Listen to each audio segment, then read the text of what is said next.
हमारे साथ आज खास बातचीत करने के लिए गुरिंदर सिंह भारा जी हैं और रियाद भारा यूनिवर्सिटी के बारे में आप तमाम लोग जानते हैं। एक ऐसा विश्वास पिछले 25 सालों का घर घर वो विश्वास पहुंचाना इतना आसान नहीं था। बहुत लंबी इनकी जर्नी भी रही है और एक लंबे अरसे से वो एक विश्वास सबके साथ बनना, ना सिर्फ उन स्टूडेंट्स का, उनके पेरेंट्स का भी, कि हमारे बच्चे एक ऐसे संस्थान में जा रहे हैं जहां से उनका भविष्य जो है वो सामने खड़ा है।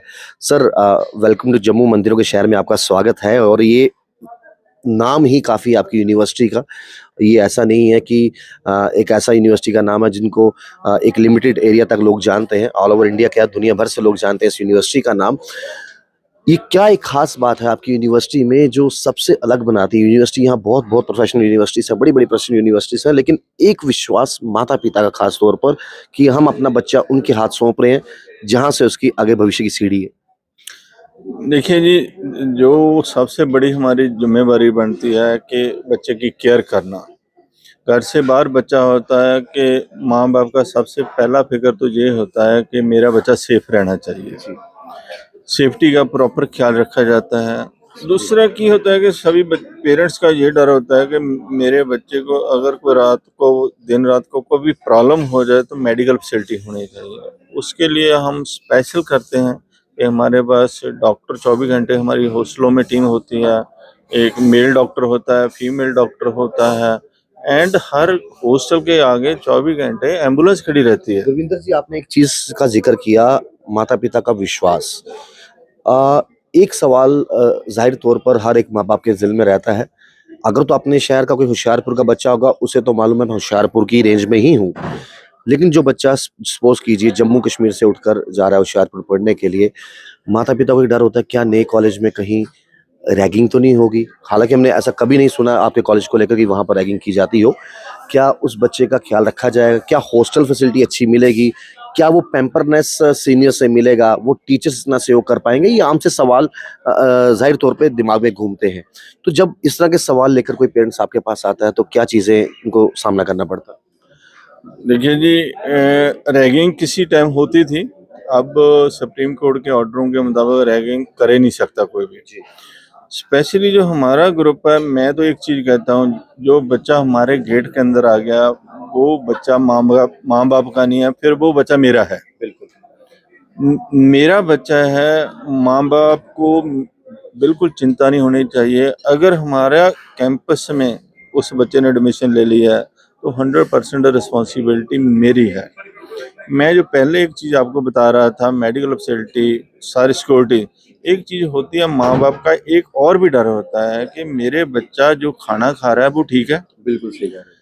क्योंकि जो बच्चा, हवा पानी भी बदल रहा हाँ, है शहर खाना के ही साथ। नहीं बच्चा ठीक खाएगा, सुबह कैसे पढ़ेगा। जी।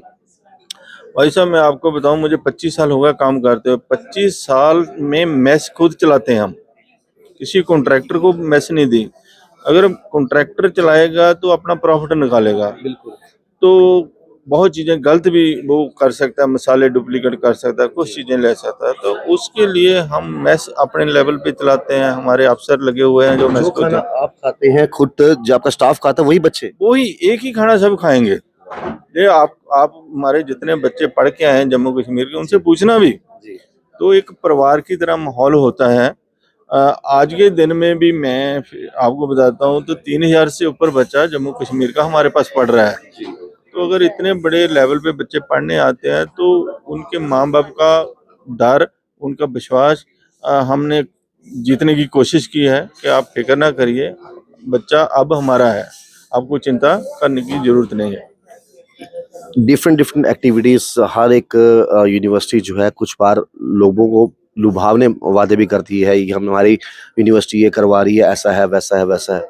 आपको लगता है कि रियाद बाहर कॉलेज की बात करें, अपने आप में एक ऐसा नाम और मुकाम हासिल कर चुका है कि अब बता के जिता के या दिखा के नहीं समझाना पड़ता? जिनके बच्चे पढ़ के गए हैं वो माउथ टू माउथ जो पब्लिसिटी होती है उसका बेनिफिट भी काफी मिलता जी, देखो जी, एजुकेशन ਦਾ मेन पर्पस है, सब तो बड़ा पर्पस है कि एक बच्चे ਨੂੰ बढ़िया इंसान बनाना। है। बिल्कुल। अगर बच्चा बढ़िया इंसान बन गया, वो हर काम में कामयाब हो जाएगा। जी। उसके लिए हमारी टीम दिन रात काम करती है कि बच्चे को पहले तो एक अच्छा इंसान बनाया जाए। अब अच्छे रास्ते चल पड़ा, अब उसके नंबर भी अच्छे आएंगे, उसकी प्लेसमेंट भी हो जाएगी, और जब उसकी प्लेसमेंट हो जाएगी वो सोसाइटी में एक्सेप्ट भी हो जाएगा, उसकी शादी होगी, उसके घर जाके भी वो एक्सेप्ट हो जाएगा। तो एक इंस्टीट्यूशन की बहुत ड्यूटीज होती हैं, ये नहीं कि एक बच्चे को डिग्री देना, एक बच्चे को प्लेसमेंट कराना हमारी मेन ड्यूटी नहीं है। हमारी असली ड्यूटी है एक एक इंसान को बढ़िया इंसान बना के भेजना, जी। जो मेन इंस्टीट्यूशनों का काम होता है। उसके लिए हमारा ग्रुप दिन रात काम करता है, एक स्पेशल टीम है इसके लिए ही लगी हुई है कि साइकोलॉजी टेस्ट बच्चों के कराते हैं, साइकोलॉजी टीम होती है, बच्चे के मन में कुछ डर चलते हैं उसको कैसे ठीक करना है, वो कैसे अगले कोर्सों में एडमिशन ले सकता है, इंटरनेशनल कंपटीशन कैसे कर सकता है, ये हमारा एक पार्ट है। डिफरेंट डिफरेंट शहरों की बात करें तो डिफरेंट डिफरेंट आइडियाज के साथ जो है एक टीम उतरती है किसी भी यूनिवर्सिटी या कॉलेज की। जम्मू कश्मीर के बच्चों के लिए क्या कोई एक अलग सा पैकेज या फिर स्कॉलरशिप स्कीम या कुछ ऐसी चीजें जो हैं आप इंट्रोड्यूस कर रहे हैं इस बार? इस साल सर हमने एक 15 करोड़ का पैकेज रखा है बच्चों के लिए, जिसमें बहुत फैसिलिटीज़ हैं। कुछ फैसिलिटीज़ मैं आपको बता सकता हूँ। जिन बच्चों के मदर फादर नहीं हैं, उनके लिए हमारा कोई भी पढ़ाई करनी, बच्चे ने कोई भी कोर्स करना फ्री ऑफ कॉस्ट कर सकता है। जिस बच्चे के फादर की डेथ हो गई है उसकी 50% फीस माफ़ है। जिस घर में अकेली लड़की है उसकी 50% फीस माफ़ है। और जो आर्मी बैकग्राउंड से फैमिलीज़ हैं, उनके लिए एक स्पेशल पैकेज बनाए हुए हैं। फाइनेंशियल प्रॉब्लम है किसी के घर में, बच्चा इंटेलिजेंट है, पढ़ना चाहता है, उसके लिए स्कीम्स हैं। एक हमारी और स्कीम होती है अर्न बाय लर्न, कि एक बच्चा पढ़ते पढ़ते हमारे साथ जॉब भी कर सकता है। छोटी छोटी जॉब्स उनको देते हैं, लाइब्रेरी की ड्यूटी देते हैं, मेस की ड्यूटी देते हैं, ताकि बच्चे के अंदर एक एंटरप्रेन्योरशिप भी आ जाए। और एक सोच भी आ जाए कि पढ़ाई के साथ साथ मैं अपना खर्चा भी उठाना अब शुरू हो चुका कर हूँ। सकता हूँ। जी। सो उसमें बहुत बच्चे उसका बेनिफिट ले सकते हैं। 1-2 घंटे सारे दिन में काम करना होता है तो बच्चा अपनी फीस का खर्चा निकाल सकता है। जाते जाते मेरा आखिरी सवाल आपसे रहेगा, इतनी सारी को-करिकुलर एक्टिविटीज होती हैं, बच्चे के भविष्य को और कितना सुधारा जाए और कितना बेटर किया जाए ये कोशिशें हमेशा रहती हैं। क्या ये 25 साल की जर्नी आसान थी? क्योंकि जनरेशन बाय जनरेशन देखा जाए, डेकेड्स बाय डेकेड्स देखा जाए, सोच बदलती है, चीज़ें डिजिटल लाइज़ हुई, पहले अखबार में इश्तिहार होते थे, उसके बाद चैनलों पे आने लगे, आज सोशल मीडिया का ज़माना है। इस सोच के साथ जो बच्चों को चीज़ें आने वाले समय में चाहिए, क्या उसके लिए हमेशा यूनिवर्सिटी तैयार रही?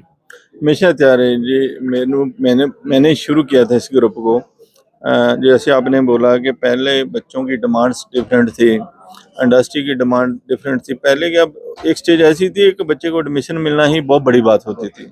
एक सीट मिल गई, पेरेंट्स का कोई क्वेश्चन नहीं होता था आपकी प्लेसमेंट है कि नहीं है।